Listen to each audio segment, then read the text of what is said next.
So அதாவது உங்க அந்த இப்போ ரீசெண்டா ஏதோ ஒரு வாய்க்கா பிரச்சனை நிலத்தகராறுல ஒரு லேடி அவங்கள வந்து மிரட்டினாராம் துப்பாக்கி வச்சு, அதெல்லாம் நமக்கு வந்து வீடியோஸ் எல்லாம் நிறைய ஷேர் பண்ணிட்டு இருக்காங்க மீடியால.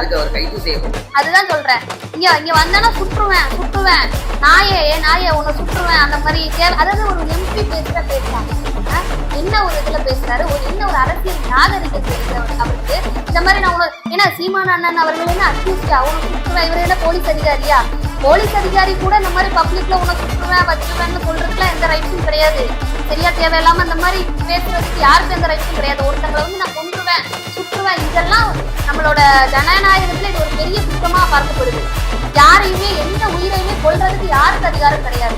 ஸோ எந்த ஒரு இதுல நான் உன்னை சுட்டுருவேன் கொன்றுவேன் அந்த மாதிரிலாம் கொலை மிரட்டல் விடுத்தாங்க, அதுக்கு தக்க பதில் அவங்க சொல்லியே ஆகணும். அது மட்டும் இல்ல, தேவையில்லாம இந்த மாதிரி விஷயங்கள்லாம் பேசிட்டு இருந்தாங்கன்னா கண்டிப்பா இந்தியாவுக்குள்ள கால் எடுத்து வைக்க முடியாத